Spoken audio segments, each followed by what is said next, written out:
అడవుల్లో పర్యావరణ సమతుల్యతను పెంచేందుకు ప్రభుత్వం ప్రణాళికను సిద్ధం చేసింది. పులుల సంఖ్య పెంచేందుకు డిప్యూటీ సీఎం పవన్ కళ్యాణ్ మహారాష్ట్ర ప్రభుత్వంతో చర్చించారు. 2 ఆడపులులను రాష్ట్రానికి ఇచ్చేందుకు ఒప్పించారు. నాగార్జున సాగర్, శ్రీశైలం రిజర్వ్ ఫారెస్ట్లో వీటిని ఉంచాలని అటవీ శాఖ అధికారులు నిర్ణయించారు. ప్రస్తుతం రాష్ట్రంలో 80 వరకు పులులు ఉన్నాయని అధికారులు అంచనా వేస్తున్నారు. అసలు పులులను పెంచాల్సిన అవసరం ఏంటి, వాటితో లాభాలేంటి అనే అంశాలను అటవీ శాఖ ప్రధాన ముఖ్య అధికారి చలపతిరావు ఈటీవీతో పంచుకున్నారు. ఆ విశేషాలను చూద్దాం. ప్రకృతి బాగుండాలంటే వన్యప్రాణులు, అటవీ సంపద అభివృద్ధి చెందుతూ ఉండాలి. అటవీ పర్యావరణం అంతా సమతుల్యతతో కూడుకొని ఉండాలి. దీన్ని ఆధారంగా చేసుకొని అటవీ సమతుల్యత సక్రమంగా నిర్వహించేందుకు రాష్ట్ర ప్రభుత్వం వినూత్నంగా పులుల సంఖ్యను పెంచాలి అని నిర్ణయించుకుంది. దీంట్లో భాగంగానే మహారాష్ట్ర ప్రభుత్వంతో ఒప్పందం చేసుకొని 2 ఆడపులులను రాష్ట్రానికి వచ్చే విధంగా చర్యలు చేపట్టింది.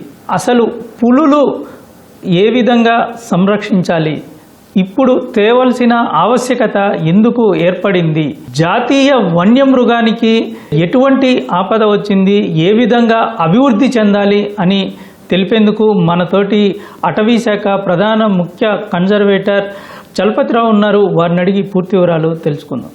రాష్ట్ర ప్రభుత్వం ఇటీవల మహారాష్ట్ర ప్రభుత్వంతో ఒక ఒప్పందం చేసుకుంది. ప్రస్తుతం అసలు మన రాష్ట్రంలో పులులు ఎన్ని ఉన్నాయి, వాటి సంఖ్య పెంచాల్సిన ఆవశ్యకత ఏంటి? ప్రస్తుతానికి ఒక 80 వరకు పుల్లు ఉన్నాయండి. 1 ఇయర్ నుంచి మేము ఎస్టిమేషన్ చేస్తున్నాము. ఆ రిజల్ట్ వచ్చిన తర్వాత ఎగ్జాక్ట్ ఫిగర్ వస్తుంది. ఫారెస్ట్ ఈకో సిస్టమ్ హెల్దీగా ఉండాలంటే పులి అవసరం ఎంతైనా ఉందన్నమాట. పులి ఉంటే ఏమవుతుందంటే మనకి ప్రేపేస్ అంటాము, డీర్ కావచ్చు, అంటే మనకి స్పాటెడ్ డీరు, సాంబార్ డీరు, ఇంకా అదర్ స్పీసీస్ ఉన్నాయి అనమాట. అవన్నీ కూడా దాని పాపులేషన్ కంట్రోల్లో ఉంటుంది. అది కంట్రోల్లో ఉండటం వల్ల ఏమవుతుందంటే బయటికి వెళ్ళి మనకి ఇది మన వ్యవసాయ భూముల్లోకి వెళ్ళవు అవి. అలాగే మనకి అది ఈకో సిస్టంలో గ్రాస్ ల్యాండ్స్ కూడా ప్రాపర్గా మెయింటైన్ అవుతాయి. దానికోసమని టైగర్ అనేది ఉండాలి. చాలా కాలం నుంచి మనకి నల్లమల్ల పుల్లు నల్లమల్లలోనే ఉంటున్నాయి. సో బయట నుంచి వచ్చే వేరే దాంతో కలవట్లేదు. ఎందుకంటే మనకి ఫ్రాగ్మెంటేషన్ అయిపోయింది అనమాట ల్యాండ్స్. మనకి ఇంతకుముందు ఏంటంటే అంత కనెక్టివిటీ ఉండేది ఒక ఫారెస్ట్ ఏరియా నుంచి ఇంకో ఫారెస్ట్ ఏరియాకి.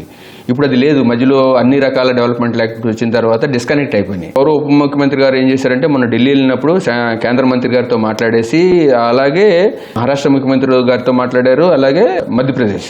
ఆడపుల్లు ఎక్కువగా మన మగపుల్లులాగా ఎక్కువ దూరం వెళ్ళవన్నమాట. ఎక్కడ వదిలితే అక్కడే ఉంటాయి. మనకి ఆ పాపులేషన్ మిక్సింగ్ కూడా ఈజీగా అవుద్ది అనే ఉద్దేశంతో మేనేజ్మెంట్ ఈజీ అనేసి ఆడపుల్లు కావాలన్నాం. సో అది మనకి నల్లమల్ల ల్యాండ్స్కేప్లో ఉన్న పుల్లు వీటి వల్ల ఏంటంటే ఆ జెనెటిక్ బేస్, అంటే ఆ జీన్ ఫ్లో అనేది జరుగుద్ది. పాపులేషన్ బేస్ పెంచాలి, బ్రాడ్ జెనెటిక్ బేస్ ఉండాలనే ఉద్దేశంతో ఆ కాన్సెప్ట్తో మనం ఫస్ట్ టైము ఇంకొక దగ్గర నుంచి సెంట్రల్ ఇండియా నుంచి తీసుకొచ్చి దీనిలో మిక్స్ చేయాలనేది ప్రతిపాదన మన ఉప ముఖ్యమంత్రి గారు తీసుకొచ్చారన్నమాట. రాష్ట్రంలో ఏ ప్రాంతంలో పులులు నివసించడానికి యోగ్యతగా ఉండే ప్రాంతాలు ఉన్నాయి, అవి ఎలాగా సంచరిస్తూ ఉంటాయి? నల్లమలలో మేల్ పాపులేషన్ పెరిగిన తర్వాత స్లోగా ఇటువైపు కింద వైపు వస్తుంది అనమాట, అంటే దక్షిణ వైపు. ఇప్పుడు శేషాచలంలో కూడా మనం గుర్తించడం జరిగింది, అలాగే వెలుగొండలో కూడా చూడటం జరిగింది.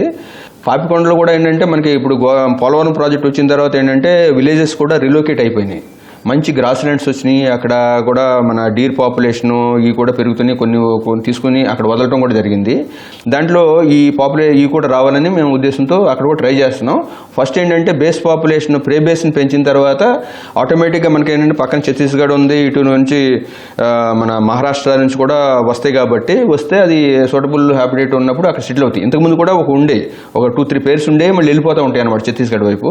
ఇప్పుడు అది మనం ఈ ప్రే బేస్ అంతా పెంచితే ఇక్కడే రిటర్న్ అవుతాయి, కొత్త కూడా పాపులేషన్ యాడ్ అవుద్ది. అది ఒక సెకండ్ డెస్టినేషన్ అవుద్దండి. పులులు ఏ విధంగా నివసిస్తాయి, వాటి జీవన లక్షణం ఎలా ఉంటుంది, పెరిగితే ఏమైనా ప్రజలకు ప్రమాదం ఏదైనా ఉంటుంది? అంటే జనరల్గా ఎక్కడ కూడా పులి ఎక్కువగా డిస్టర్బెన్స్ క్రియేట్ చేయదండి. ఎక్కడైనా మరీ ఓవర్ పాపులేషన్ వచ్చి ఏదైనా అయితే ఇబ్బంది. కానీ బట్ జనరల్ కండిషన్స్లో ఏంటంటే పులి ఏంటంటే ప్రతి మేల్ టైగరు దాని టెరిటరీని ఫిక్స్ చేసుకుంటుంది అనమాట. ఆ టెరిటరీలో అదే తిరిగేటట్టు పులిని రానివ్వదు. సో అది ఫైట్ కూడా చేస్తాయి, టెరిటోరియల్ ఫైట్స్ కూడా జరుగుతాయి. అందువల్ల ఏంటంటే పులి పాపులేషన్ లెపర్డ్స్ పెరిగినట్టు పెరగవు అనమాట. ఒకసారి వేటాడితే వారం రోజుల వరకు దాన్ని తినుకుంటూ ఉంటుంది. అది కూడా ఒక అడ్వాంటేజ్ మనకి. అంటే విచ్చలవిడిగా ఎటు తిరగటం, అటు వెళ్ళి మన విలేజ్లోకి వెళ్ళటం అనేది జనరల్గా పులి చేయదు. ఇటీవల మనం చూస్తూనే ఉన్నాం, శేషాచలం అడవుల్లో నుంచి తిరుపతి ప్రాంతాల్లో లియోపార్డ్స్ బయటికి రావటం జరుగుతుంది. వాటిని ఏ విధంగా చూడవచ్చు? అదేనండి, ఇప్పుడు పులితో పోలిస్తే లెపార్డ్ అనేది ప్రమాదకరంగా ఎందుకు మారుతుందంటే, లెపార్డ్ అనేది ఏ మనకి హ్యాబిటేట్లో కన్నా వెళ్ళిపోయి బతకగలిగింది అనమాట. అది ప్రతిదానికి అడాప్ట్ అవుతుంది. ఇవి ఎందుకు వస్తున్నాయి అంటే, మనకి ఫుడ్ వేస్టేజ్ అంతా కూడా మనం బయట పడేస్తూ ఉంటాం. దాన్ని తినడానికి, దానివల్ల ఏంటంటే ఒక రకంగా మనకి డాగ్స్ కూడా బాగా పెరిగిపోతాయి. దానివల్ల ర్యాబిస్ కూడా వస్తుంది. సో ఈ డాగ్ పాపులేషన్ని తినే మీద డిపెండ్ అయిపోయిన లెపార్డ్స్ కూడా సంఖ్య పెరుగుతుంది. సో ఇదంతా కంట్రోల్ చేయాలంటే మనం బేసికల్గా ఏంటంటే ఫుడ్ వేస్టేజ్ బయట పడేయకుండా మేనేజ్ చేసుకుని మనం ప్రాపర్గా రీసైకిల్ చేసుకుని అక్కడ మన కంపోస్ట్ సైట్స్కి వాటికి పట్టుకెళ్తే అది బెటర్ అనుకుంటున్నాము.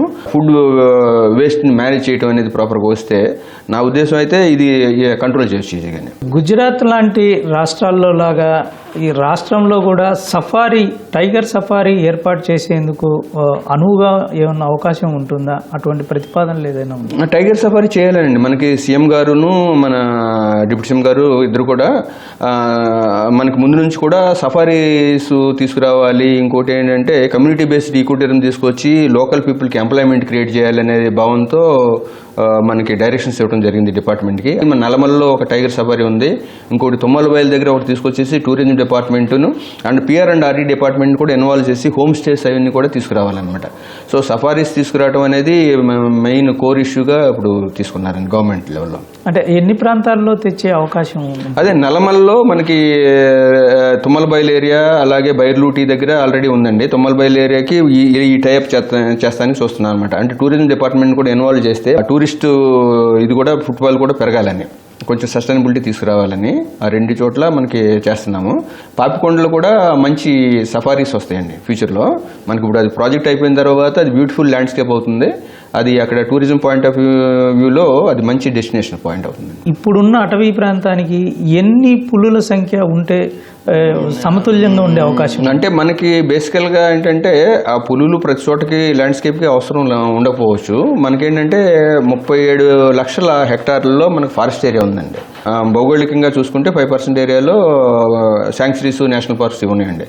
సో మనకైతే సబ్సెంట్గా మన నేషనల్ లెవెల్లో చూసుకున్నా కూడా సబ్సెంట్గా మనకి ఇవి ఉన్నాయి. ఏది నేషనల్ పార్క్స్ను, శాంక్చురీస్. ప్రే బేస్ని ఆగ్మెంట్ చేసి అంటే పెంచుతూ అనుకుంటా మన పాపికొండలలో టైగర్ హ్యాబిటేట్ని ఇంప్రూవ్ చేద్దామనేది ఇప్పుడు ప్రయత్నంగా చేస్తున్నామండి. పులుల పైన ఎటువంటి పర్యవేక్షణ ఉంటూ ఉంటుంది మీకు? వాటిని ఎలాగా క్యాలిక్యులేట్ చేస్తూ ఉంటారు? ఏంటంటే కెమెరా ట్రాప్ మెథడ్ వచ్చిన తర్వాత డైరెక్ట్గా ఫోటోగ్రాఫ్స్ ద్వారా దాని చార్లను బట్టి దీన్ని బట్టి చేస్తున్నామండి. రెస్క్యూ చేసిన టైగర్స్ కావచ్చు, అలాగే ఫేకల్ మ్యాటర్ అని దాని డ్రాపింగ్స్ నుంచి కూడా మనకి కొంత టిష్యూ వస్తుంది అనమాట.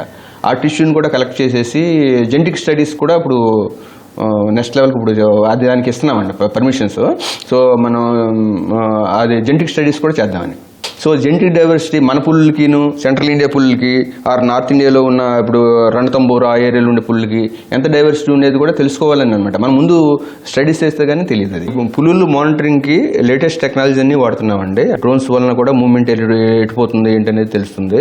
శాటిలైట్ కాలర్స్ పెట్టేసి దాని మూవ్మెంట్ని గమనించుకుంటూ అది ఎలా పోతుంది, దాని ఫుడ్ హ్యాబిట్స్ ఏంటి, దాని మొత్తం డైలీ రొటీన్ ఎలా ఉంది అది కూడా గమనిస్తానికి అంటే ఆల్ అడ్వాన్స్డ్ టెక్నాలజీ ఎక్కడెక్కడ దొరికితే అన్నీ కూడా తీసుకొచ్చి మనం అడాప్ట్ చేసుకుంటున్నాం. కెమెరామెన్ సోమేష్తో జయప్రకాష్, ఈటీవీ న్యూస్, మంగళగిరి నుంచి.